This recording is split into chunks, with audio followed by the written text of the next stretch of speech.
Hello, this is Father Larry, chapter 18 now of the Screwtape Letters. C.S. Lewis is going to begin talking about romantic love and marriage. Makes an interesting point here about poets and novelists who've helped create this perception that love is a feeling. Persuading humans that a curious and usually short-lived experience, which they call being in love, is the only respectable ground for marriage, and the marriage can and ought to render this excitement permanent, and that a marriage which does not do so is no longer binding. So this is a great insight here that I want to explore just a little bit because I encounter this in my ministry, and it's just we're constantly in music and TV. He's not referring to TV. He says poets and novelists, but my goodness gracious, think of all the music. Think of all the rock music that I grew up with, how much of it deals with this feeling, this romantic feeling of being in love or of downright lust in rock and roll. And how this can confuse the human person, how far it is from the real lifelong monogamous commitment of marriage. New love, my brother calls it. I remember one time, I forget what we were looking at or talking about, or maybe we were listening to a song or something like that, and I remember my brother chuckling about it, about that experience that was being related to us, this description of the state of being in love. The short-lived experience, and he referred to it as new love. He's been married since 1990, so 32 years he's been married. And so I just I had to chuckle hearing my brother kind of mockingly laugh at this state because indeed it is short-lived, but he's happily married, has been for a long time, and you got to keep some romance in the marriage. I mean, you got to try to stay in love to the best you can, but love goes through various stages. Love's a very deep and multifaceted thing. I don't want to talk too much about this because I haven't lived it myself as a celibate man, but we can all relate to it, and this is what C.S. Lewis describes. The state of conversion is accompanied by feelings of being in love, whether it's with the Lord, with the feelings themselves. The accompanying feelings that can occur sometimes when we have a conversion experience in the spiritual life. We have periods of consolation and desolation. We cannot be attached to the feelings of consolation. The great spiritual doctor of the church, St. John of the Cross, encourages us or counsels us to beware of that attachment in our hearts. So there's a corollary with the spiritual life and the married state that yes, sometimes they can be accompanied by feelings, and they should be embraced and enjoyed when we have them, but not to be attached to them. That ultimately what's underneath that is the driving force of love exceeds the mere feelings. Now, what came to my mind when I was thinking of music and television and movies, and we've been constantly inundated with this state of being in love, with this new love, my brother calls it, and how deceptive it can be and undermine a marriage. This can happen to anybody, priest or married person can get emotionally involved with the person and feel that magic, of being in the company of someone that we have this experience with, and we got to be on guard and guard our hearts, so to speak, because for a married person, you end up spending more time with somebody you work with than you do with your own spouse. We got to guard our hearts against emotional attachments that can deceive us, and I've seen it happen. So this song came to mind, and this is Secret Lovers by, I forget the name of this band, but Secret Lovers, yeah, that's what we are, trying so hard to hide the way we feel. All right, I printed out the lyrics of this song because it describes this. This is two married people, married to married to someone other than this person they're having an affair with. They're both in a married state, but they're not in love anymore in the sense of this romantic initial feeling is worn off. The honeymoon's over, and they're discovering a new love for someone else. And here we are, the two of us together, taking this crazy chance to be alone. We both know that we should not be together, because if they found out, it would mess up both our happy homes. I hate to think about us all meeting up together. As soon as I looked at you, it would show on my face. Then they'll know that we've been loving each other. They can never know. Oh no, we can't leave a trace. Secret lovers, that's what we are. We shouldn't be together, but we can't let go. Oh no, because we love each other so. Sitting at home, I can do nothing all day but think about you and hope that you're okay. Hope. Lyrics sound so lyrics to songs sound so dumb when you read them like I'm doing. Sorry to put you through this. Hoping you'll call before anyone gets home. I'll anxiously wait alone by the phone. How could something so wrong be so right? I wish we didn't have to keep our love out of sight. Living two lives just ain't easy at all. But we got to hang on, and after fall. Secret lovers, that's what we are. Trying so hard to hide the way we feel. Because we both belong to someone else, but we can't let go. Because what we feel is oh so real. So real, so real, so real. Anyway. Yeah, oh man. What else does he say about that? Not a whole lot. He kind of introduces that idea and gets off of it pretty quick and changes direction. He starts making a broad philosophical point. So let's hit the pause button on that one. It's sort of a new idea here. The whole philosophy of hell rests on recognition of the axiom that one thing is not another thing. And especially that one self is not another self. My good is my good and your good is yours. What one gains, another loses. That's the opposite of, this is the philosophy of hell that he just described in a nutshell. That we're in competition with each other. That's exactly what he says. To be means to be in competition. Ooh, man, that's something that philosophers have grappled with. Some philosophers have stated that very thing.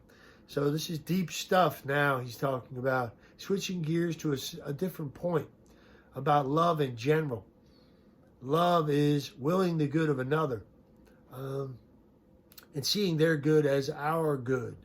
Okay, that we're not in competition with each other and we rejoice in their good as though it was our good. So yeah, this is something that you come across in philosophy. So I want to look at a couple things. Nietzsche, you've all heard of this guy, Friedrich Nietzsche. Oh man, it's just the philosophy of hell. The philosophy of hell is described so articulately by this guy Nietzsche and his prophet Zarathustra.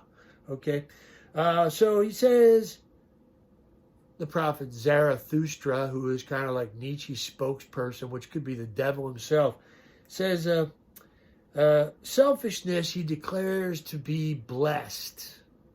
The wholesome, healthy selfishness that wells from a powerful soul. Okay, the Superman or Overman that he describes. This is, wow, I'm thinking of things in the Bible that describe this. Might is right, basically. The person who's the champion, who's the maverick, who's the independent minded individual who seeks their own interest and drives to get what they want. This incredible drive. So, he sees charity Nietzsche actually says, charity is just weakness. Charity is weakness, falling back on weakness and running from our own greatness to be a Superman, the will to power.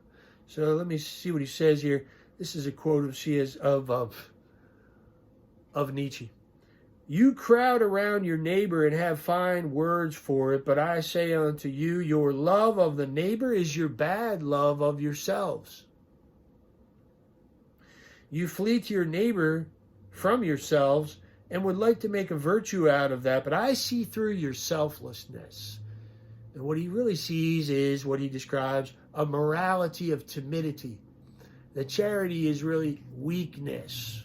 That we all ought to be this Superman who asserts our will to power. Where I found the living, Nietzsche says, there I found will to power. And life itself confided this secret to me. Wow, it's just, it's creepy reading this guy. Now I want to read to you Thomas Hobbes. This guy, talk about darkness. Oh my goodness, this guy's in the dark. He says that we're all just matter in motion. In case you didn't know what your true identity is, all human beings are just simply matter in motion. This is like pure materialism. And a world devoid of God, of any supernatural reference point. We are just simply material beings in motion. It's an extreme evolutionary, materialist evolutionary model that they're both kind of working from here. We are matter in motion. In a world of limited resources, if I gain more power to guarantee the satisfaction of my desires, I often diminish your power to satisfy your desires. In seeking to assure my own felicity or happiness, I threaten yours. So we are naturally competitors. From this vantage point perspective, yeah, I mean, it's the logical conclusion you must draw that we're all just matter in motion in competition with one another. If I am, whatever I have is not yours. It's the exact opposite of Christianity that seeks the good of another. Now, this is not what we see in God. God is not absorbing other things. This is what the devil wants to do. To him, he is matter. He is spirit in motion, the devil. And all he wants to do, he's in competition with everything and everyone. And he wants to consume our freedom and our will and suck them into himself. Absorption. And that's really what this will to power, this competitive spirit, represents. The philosophy of hell, ultimately, described by these philosophers. All right? And God is so unlike that. In the beginning was the Word, and the Word was with God, and the Word was God. It's like the Word was with God, another separate individual we call the Son, okay, who is with the Father. He's not absorbed, consumed by the Father. Okay, he is with the Father. In the beginning was the Word, and the Word was with God the Father. In this instance, God means the Father. He was with the Father. In the beginning was the Word was with God, and the Word was God. They are both God, both fully God. They don't share a divine nature, the Catechism says, but they are both fully God. Three in one. I have to be very careful how we say this. It's not 3 plus 1. It's not an arithmetic, like he says here. He's not content even himself to be a sheer arithmetical unity. Okay? I remember having an argument with my, nominal Buddhist older brother, and he was pointing out the basic paradox of Christianity. He said, "How can 3 equal 1?" Again, here he's trying to put this into arithmetics, whatever. And God is not an arithmetical unity. You can't say 3 equals 1. I've been puzzling this out. God is 3 and 1. Okay, it's a both and. He's both 3 and 1. It's not as though he can be collapsed into one, where three equals one. There's a subtle difference there, but I think it gets at something. They are a unity and a trinity simultaneously. Incredibly profound stuff, obviously, we're talking about here. Things are to be many in God's plan, in God's philosophy. Things are to be many. He loves difference and separation, and from the very beginning, He created many things. Okay? And for God, unity is love. It's not a unity of absorption. It's not a unity of oneness in the sense of a monad, oneness in the sense of a numerical one, but a oneness of unity, a unity of love. That's the nature of God. He loves many things. God is not some big amoeba that's going to swallow us all up into His oneness, His arithmetical oneness, unity. No, the unity of Christianity is a unity of love which far exceeds an arithmetical unity. Okay, so things are to be many, yet somehow also one in God's plan. The good of oneself is to be the good of another. This impossibility He calls love. That's Screwtape's perspective there. He sees this as an impossibility. It's the logic of love. He can't abide it. He can't understand it. It's beyond his grasp. Okay, God. Let's talk about God before we close out. I want to read a couple paragraphs from the Catechism just to bring this home. The beauty of this divine unity, that God is love. The very dynamic of love within the Godhead requires relationality. The Father loves the Son, gives everything He is to the Son. The Son receives the love of the Father and returns the gift of Himself to the Father. They both remain separate as persons, divine persons. And there's a mutual exchange of the gift of self between them, total self-donation. And their love is fruitful. It is another being. Through this love is spirated the Holy Spirit, who is the love between the Father and the Son. So the devil is flat out wrong. He's missed the whole point of reality. The ultimate end, now let's think about us and the whole of the cosmos. The ultimate end of the whole divine economy, the pouring out of God's goodness. God is good, okay, and He loves to share His goodness. Hence, He created both spiritual and physical orders of beings.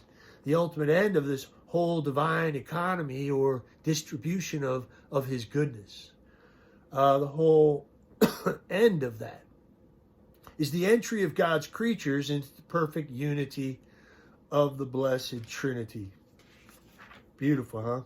The ultimate purpose of creation is that God, who is the creator of all things, may at last become all in all, thus simultaneously assuring His own glory and our beatitude. All of God in all of us, without collapsing it into an arithmetical unity, an absorption into oneness in that sense of just one being. But we remain separate. Plurality is part of God's plan and His divine economy. He loves it because He loves us, all that He's created, all the many things He's created. He wants to be one with us in a unity of love. Until next time, God bless you.